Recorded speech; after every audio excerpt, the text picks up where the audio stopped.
The boy was singing when his real mother found him. 7 years. 7 years since Neka abandoned her blind baby at the market. 7 years of nightmares. 7 years of waking up screaming his name. Now she stood frozen outside the concert hall, watching through the glass doors as her son, sang on stage. The same child she left under a market stall was now making thousands cry with his voice. But he wasn't alone. A rich woman in expensive clothes sat in the front row, tears streaming down her face, mouthing the words, "That's my son!" Neka's legs shook. Should she run? Should she confess? Should she destroy the life he now had? Then the boy turned. Even though he couldn't see, his cloudy eyes seemed to look straight at her, and he sang louder. The words of his song cut through her heart.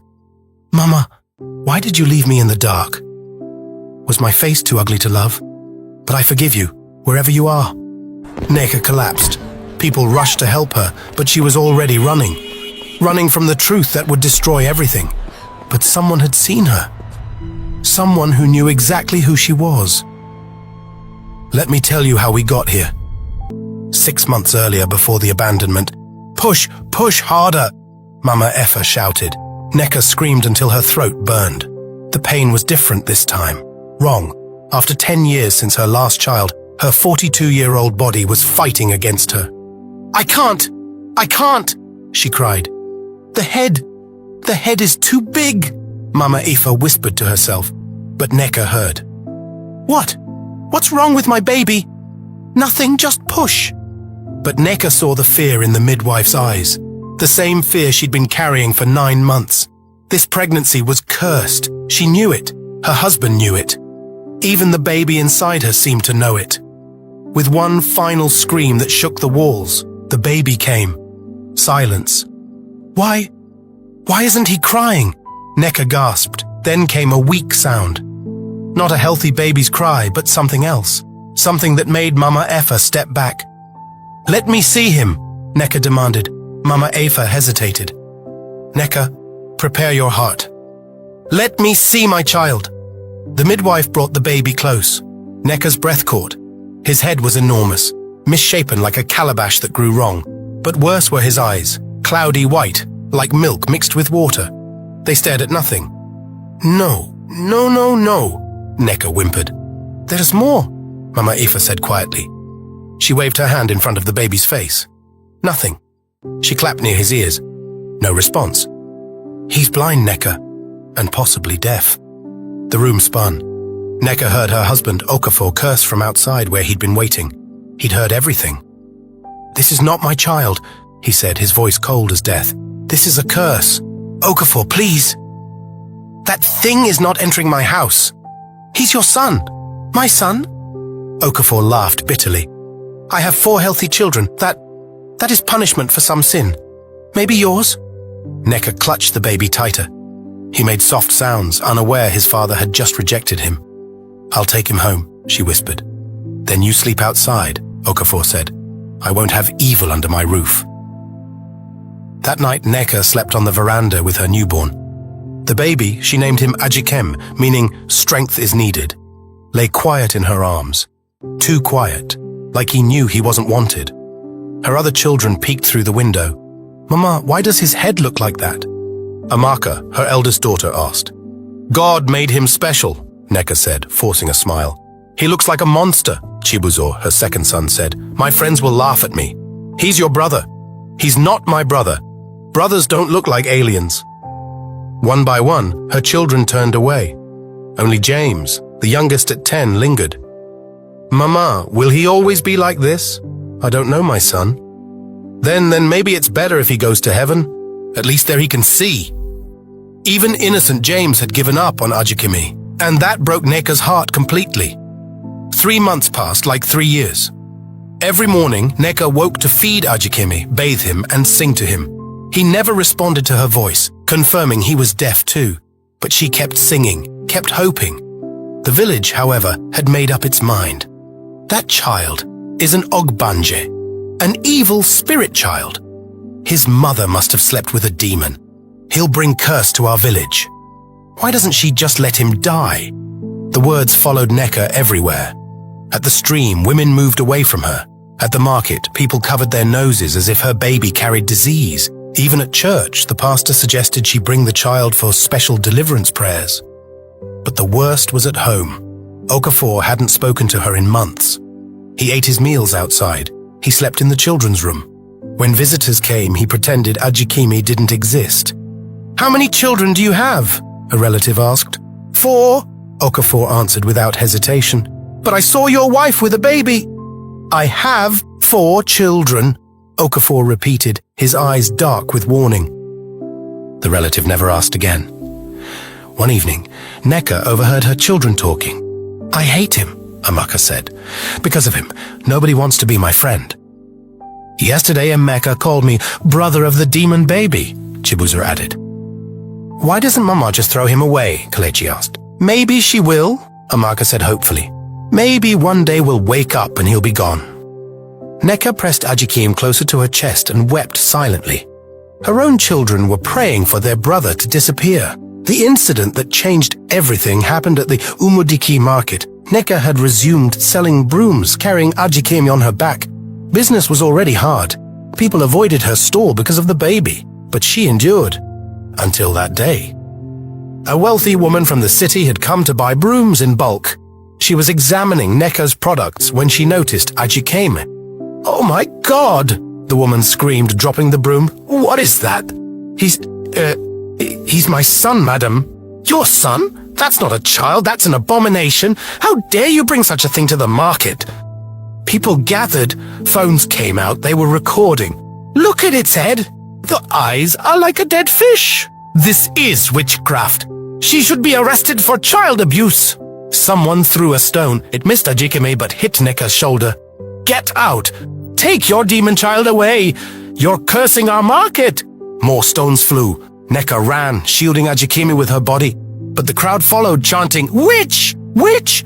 Witch!" She ran until her legs gave out. In a quiet corner, she collapsed.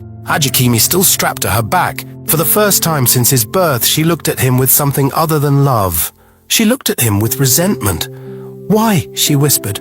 "Why did you come to me like this? What did I do to deserve you?" Ajikimi made a soft sound, reaching out blindly. His hand touched her face, feeling her tears. And Neka made her decision. That night, Neka had a dream. A woman in white appeared to her. "Your son will sing," the woman said. "He's deaf. He can't even hear. He will sing and the world will weep. But first, you must let him go. Let him go where? To the place where love waits, to the mother who prayed for him before he was born. I don't understand." "You will, when the time comes. Look for the herb seller. She knows more than herbs." Neka woke confused, but couldn't shake the dream. 3 days later, she prepared for Anioma Market, a place far from home where nobody knew her. She bathed Ajikimi carefully, dressed him in his best clothes, and found an old bead that belonged to her mother. "This will protect you," she whispered, tying it around his tiny wrist. But as she prepared, Ajikimi did something strange. He smiled. For the first time in 6 months, he smiled and made a sound that almost seemed like humming. "No," Neka shook her head. "I'm imagining things." She strapped him to her back and began the journey. With each step, her heart grew heavier. But she remembered the dream, the mother who prayed for him before he was born. What did that mean? The Anayoma market was busy, full of strangers. Perfect. Neka found a spot near an herb seller. An elderly woman with kind eyes who reminded her of her late mother. "Good morning, Mama," Neka greeted. "Morning, my child. Beautiful baby you have there." Neka almost laughed. Beautiful? Nobody had ever called Ajikimi beautiful. "Thank you, Mama." She began selling her brooms, but her eyes kept drifting to the herb woman. There was something about her, something familiar. As the day wore on and the market emptied, Neka knew it was time. Her hands shook as she unwrapped Ajikimi from her back. "Mama, please watch him. I need to urinate," she lied. "Of course, my child." Neka kissed Ajikimi's forehead one last time. "Forgive me," she whispered. Maybe the woman in white was right. Maybe your real mother is coming." She walked away fast, not looking back. But just before she turned the corner, she heard something impossible. A baby's voice, singing. Number it couldn't be. Ajikemi was deaf and only 6 months old. Babies don't sing. She kept walking, tears blinding her. Behind her, the herb woman looked down at the abandoned child. "So you're the one," she said softly. "She said you would come today." "Who said?" another trader asked. "The lady who comes here every month, the rich one who lost 5 pregnancies. She told me last month that God showed her a vision. A blind baby would be abandoned here and he would become her miracle." "You believe such things?" The herb woman smiled. "I believe what I see, and this child, look at him. He's humming." Indeed, little Ajikeme was making musical sounds, his cloudy eyes peaceful, as if he knew exactly where he was meant to be. Lady Oluchi Nwoko had everything except the one thing she wanted most. A child. 5 miscarriages. 5 times she decorated a nursery only to paint over it in grief. Her husband left her for a younger woman who gave him twins within a year. But Oluchi never stopped praying. And last month, she'd had the strangest dream. A child would be given to her, not born from her womb, but given. A special child that others would reject. But who would change the world? That's why she was at the palace, when Mama Afone brought Ajikemi. "Your Majesty," Oluchi said, standing up the moment she saw the baby. "That's him! That's my son!" "You know this child?" the king asked, surprised. "I've been waiting for him." Everyone stared as she walked forward and took Ajikemi from the herb woman. The moment he was in her arms, he stopped crying. His tiny hand reached up and touched her face. "Hello, my love," Oluchi whispered. "Mama is here now." "This child is blind," the queen warned. "His head is unusual." "He's perfect," Oluchi said firmly. "Every part of him is perfect." "You're sure?" "I've never been more sure of anything in my life." As the king declared the 3-day waiting period, Oluchi held Ajikeme close. She felt his heartbeat against hers and knew. This was why she'd suffered 5 losses. To prepare her heart for this one gain, what happened next, nobody could explain. On the second night in the palace, Ajikeme was sleeping in the royal nursery when the night guard heard something. Music. Soft, haunting music. He rushed in to find the 6-month-old baby humming. Not random baby sounds, an actual melody. "Impossible," the guard whispered. But the queen heard it too when she came to check. Then the king, then the entire palace staff. "He's deaf," the physician confirmed again. "He shouldn't be able to hear, much less reproduce sounds." "Then how do you explain this?" Oluchi asked, as Ajikeme continued his mysterious song. I can't." That night, Oluchi made a decision. "We're going to the city. I want the best doctors, the best specialists. If there's even a chance he can hear, we'll find it." But deep down, she knew this was something beyond medicine. This was the miracle she'd prayed for. Chukwunonso, the name Oluchi gave him meaning God is still with us, grew up surrounded by love. The doctors in the city confirmed what seemed impossible. He was indeed deaf, but somehow he could feel vibrations in a way that allowed him to understand and create music. His brain had rewired itself, creating new pathways. "It's like he hears with his whole body," one specialist explained. "I've never seen anything like it." By age 3, he was humming complex melodies. By 5, singing full songs. By 7, his voice could make grown men weep. At the Living Light School for the Blind, he wasn't the child with the big head. He was the child who turned darkness into music. "How do you know what to sing?" his teacher once asked through sign language. "I feel the words in my chest," he signed back, "like God is writing them on my heart." The National Children's Talent Show was the biggest platform for young performers. When Chukwunonso was selected to represent his school, Oluchi was nervous. What if people stare at his head? What if they're cruel? "Mama," Chukwunonso said, sensing her fear. "You taught me that I'm beautiful. That's all that matters." The concert hall was packed. 2,000 people. When they announced Chukwunonso Nwoko, age 7, from Living Light School for the Blind, there were whispers. Then he walked on stage with his white cane, found the microphone, and smiled. "This song is for my mama," he said. "Both of them." People looked confused. "Both?" Then he began to sing, "Mama, why did you leave me in the dark?" Was my face too ugly to love? But I forgive you wherever you are, because you led me to the light above. Mama, who found me, you showed me my worth. You said I was sent from heaven to earth. But sometimes I dream of the one who let go, and I want her to know. I want her to know. I'm singing now, though I cannot see. I'm loved now, though you couldn't love me. And if you're listening, wherever you are, you're still my mother, my morning star. The hall was silent. Then someone sobbed. Then another. Soon half the audience was crying. But in the back, near the glass doors, a woman in a faded wrapper stood frozen. She'd come to the city to sell brooms. She'd seen the posters. She'd told herself she wouldn't come. But here she was, watching her son, her Ajikame, sing about her. Nika couldn't breathe. 7 years of nightmares hadn't prepared her for this. He was beautiful. Despite the large head, despite the cloudy eyes, he was the most beautiful thing she'd ever seen. And his voice, God, his voice was like angels crying. I forgive you wherever you are. The words broke her. She fell to her knees, sobbing. People rushed to help. Madam, are you okay? My son, she whispered. Your son is performing, a kind woman asked. You must be so proud. No, But Nika was already running from the truth, from the shame, from the forgiveness she didn't deserve. She didn't see the woman who followed her out, the woman who had been sitting 3 rows behind her, the woman who had recognized the old bead on Chukwunonso's wrist, the same bead she'd seen at the market 7 years ago. Mama F1, the herb seller. Now living in the city with her daughter, she'd come to support the children's show. She'd recognized Chukwunonso immediately. How could she forget the baby abandoned at her stall? But she'd also recognized Nneka. The same walk, the same wrapper style, the same way of covering her face when she cried.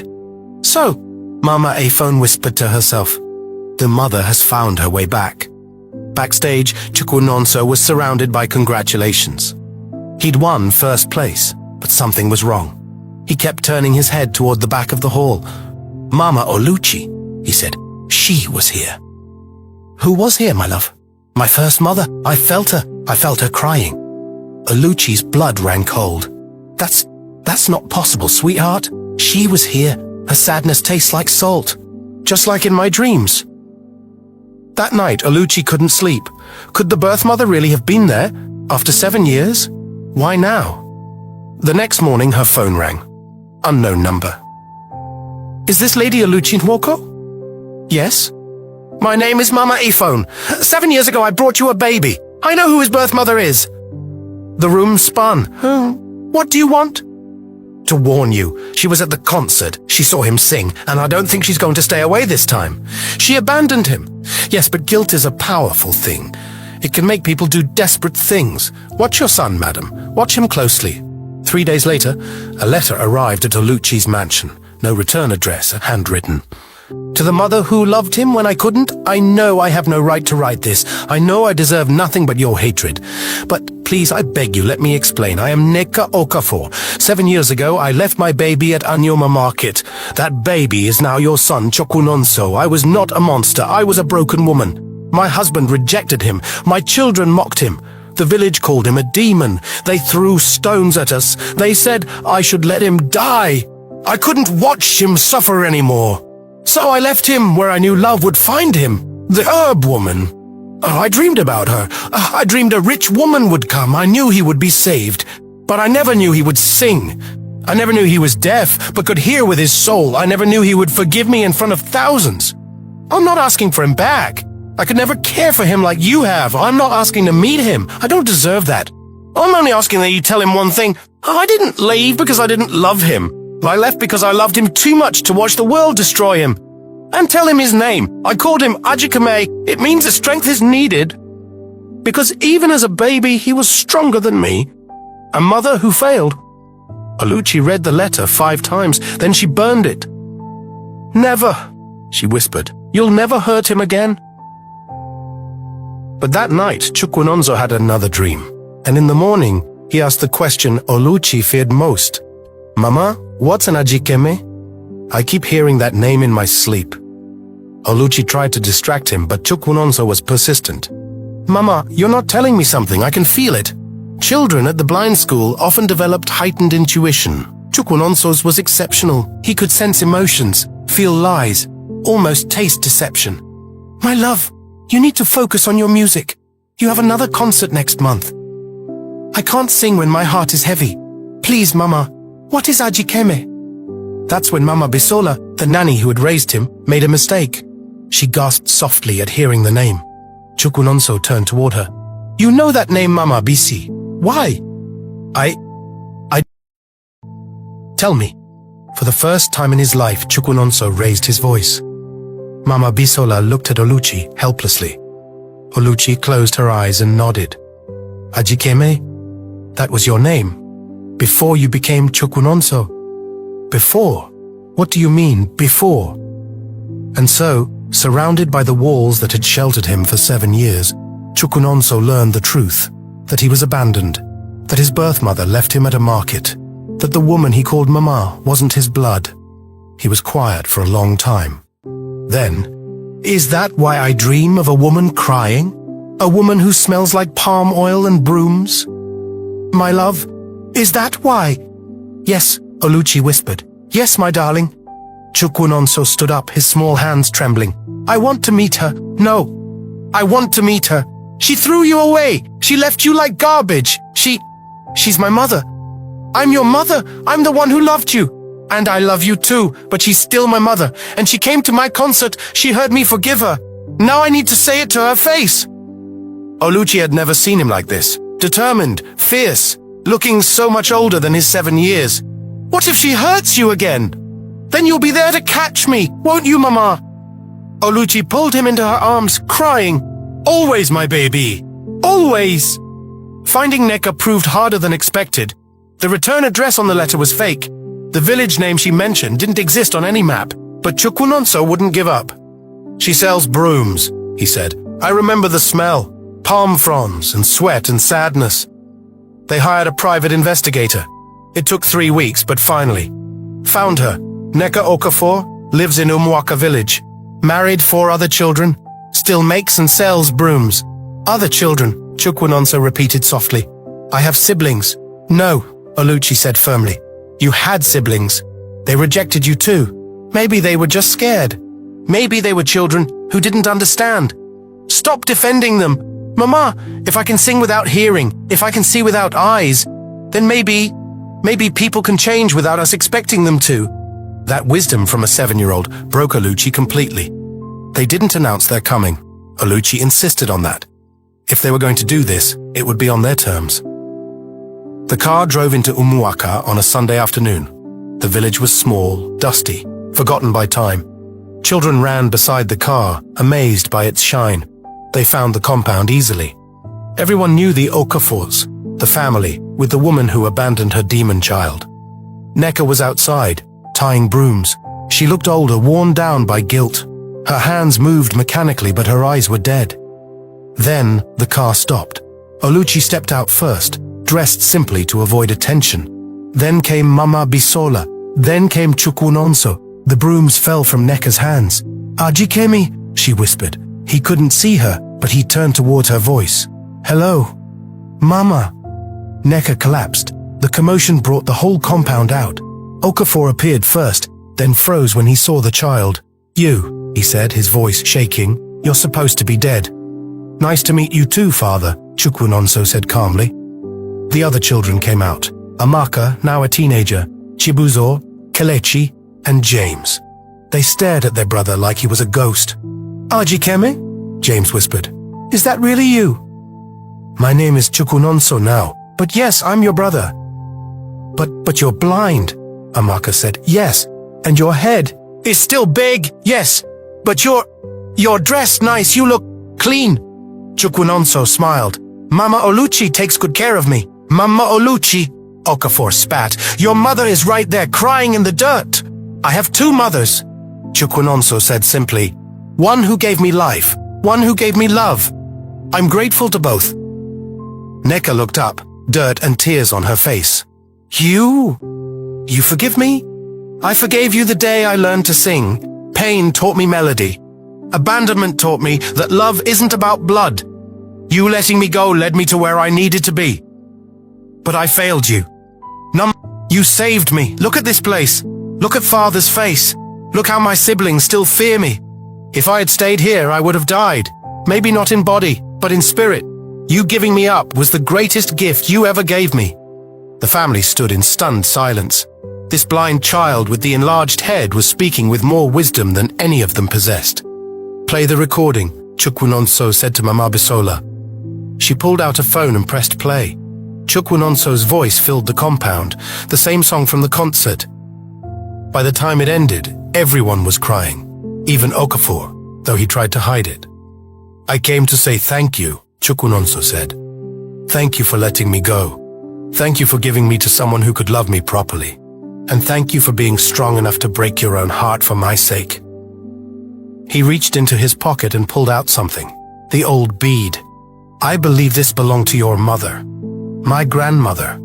I'd like you to have it back. Neka took it with shaking hands. You kept it? Mama Oluchi says it was the only thing I came with. She made sure I never lost it. That's when James stepped forward. I used to pray you'd go to heaven, so you could see. I'm sorry.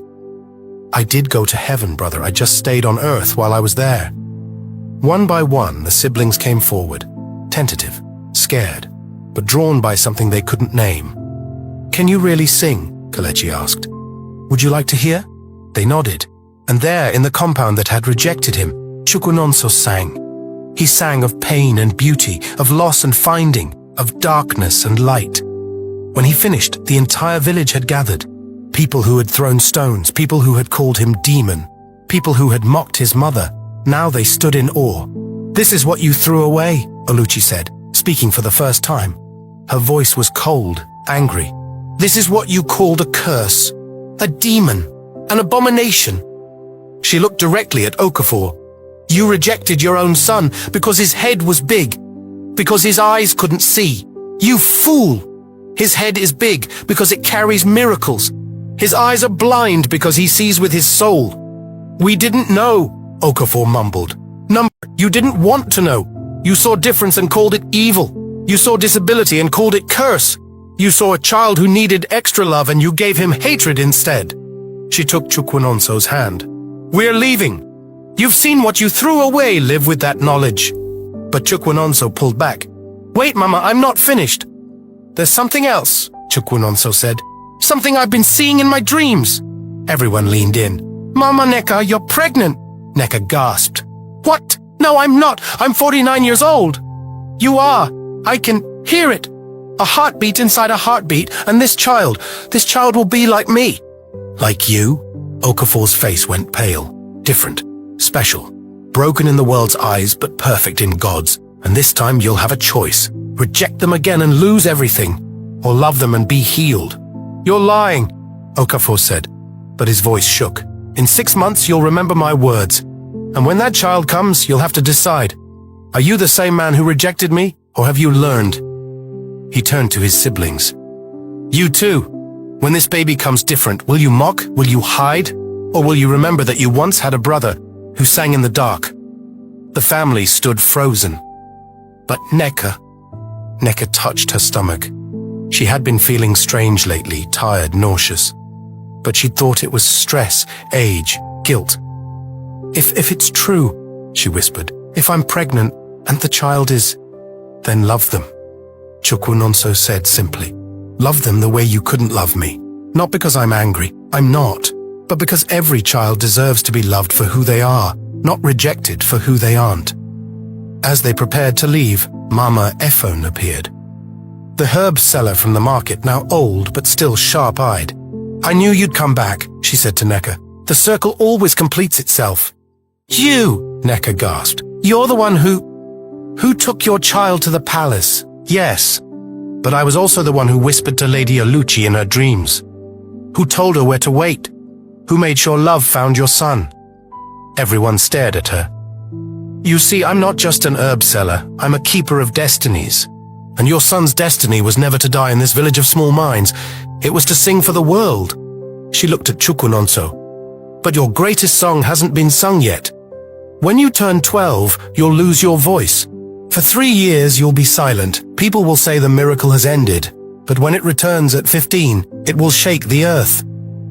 Why are you telling us this? Oluchi asked. Because forewarned is forearmed. The silence isn't a curse. It's preparation for what's coming. What's coming? Mama Refone smiled mysteriously. The children who are different. They're being born everywhere. Blind singers, deaf dancers, autistic artists. What the world calls disabled, heaven calls specially abled. And your son? He's going to lead them.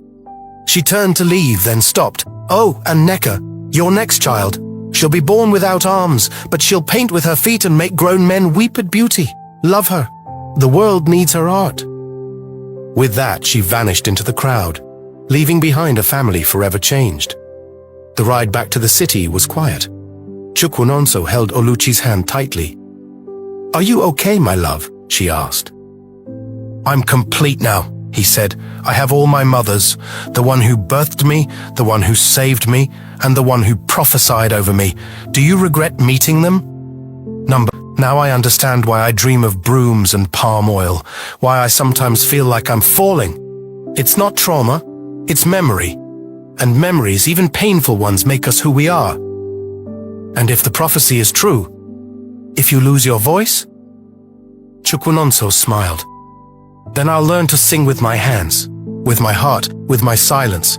Music isn't just sound, Mama, it's feeling. Back in Umuwaka, the Okafor family sat in stunned silence. Finally, James spoke. He's amazing. He's our brother, Amaka added quietly, and we threw him away. Stop, Okafor commanded, but his voice was weak. No, Papa, Chibuzo said. We need to say it. We were evil. We were the demons, not him. Neka still clutched the bead. He thanked me. After everything, he thanked me. And warned us, Kalechi added, about the new baby. If there's a new baby, Okafor insisted. But they all saw how his hands shook, how his eyes kept drifting to Neka's stomach. That night, Neka took a pregnancy test she'd hidden for weeks, too afraid to use. Positive. She laughed, then cried, then laughed again. God has a sense of humor, she whispered, giving me another chance. 6 months later, Neka gave birth. The baby girl was born without arms, exactly as prophesied. But this time when Okafor saw her, he wept. She's beautiful, he said, holding her for the first time. My daughter is beautiful. The village tried to whisper, but the Okafors didn't care. They'd learned. Love wasn't about perfection. It was about acceptance. They named her Chioma, God's blessing. Meanwhile, in the city, Chukwunonso's fame grew. He sang at presidential events, international conferences, charity gatherings. His story spread across social media. The blind boy who could hear music in his bones. The abandoned child who forgave. The prophet who sang tomorrow's songs today. But on his 12th birthday, just as Mama Afone predicted, he woke up without his voice. Oluchi rushed him to every specialist. Nothing worked. The boy who had sung since 6 months old was now completely mute. The press went wild. Miracle boy loses gift. Was it all a fraud? The silence of the prophet? But Chukwunonso wasn't distressed. He wrote on his communication board, "The silence is teaching me to listen." 3 years. 3 years of mockery, of people saying the miracle was over, of concerts cancelled, and hope dimming. But Chukwunonso kept preparing. He learned instruments. He studied music theory in Braille.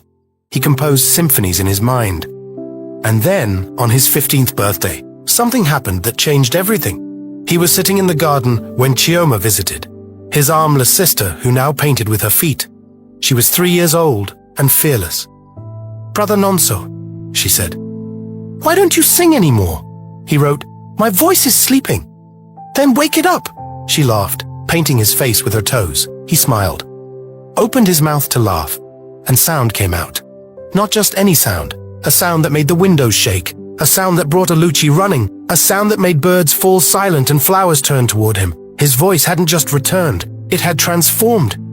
"Mama," he said, and his voice was like thunder wrapped in silk. "Gather everyone, it's time." Time for what? Time to sing the song that will change the world. The song of the different ones, the anthem of the rejected, the symphony of the special. But even as Oluchi made the calls, even as the world prepared to hear Chukwunonso sing again, a letter arrived from Mama Efon. The boy's greatest test comes now. Someone from his past, someone who should have stayed buried, has been watching. They want to use his voice for evil. Guard him well. The boy who sings in darkness must not fall to the darkness that sings. Oluchi's hands trembled as she read. Who from his past? What darkness? In the shadows outside their gate, a figure watched. A man with scars on his hands from years of farm work. A man whose pride had cost him his first son. Okafor had come to the city, but not for reconciliation. He'd come for revenge. Because Chukwunonso's prophecy about Chioma had been right. But there was a part he hadn't shared. A part about Okafor himself. About what would happen to a father who rejected his child. And now, that prophecy was coming true. Soon, Okafor whispered, clutching a charm from a dark medicine man. Soon, you'll know what it feels like to lose everything, just like you made me lose. But what Okafor didn't know was that Chukwunonso had already seen this in his dreams. Had already heard the song of his father's redemption. The question was, would Okafor choose the darkness that destroys or the light that heals? Would the boy who sang forgiveness be able to forgive the unforgivable? And what was the world-changing song that could only be sung by someone who had lived in both darkness and light? To be continued. Will Okafor succeed in his dark plan? What is the song that will change the world? Who else from Chukwunonso's past is watching? And what happens when the different ones unite? Find out in part 2. The Symphony of the Special. Thank you very much for watching. We have one more amazing episode to go. If you've enjoyed the story so far, please drop a comment below. Don't forget to like, subscribe, and turn on the bell notification so you won't miss any updates. Thank you, and remember, we love you.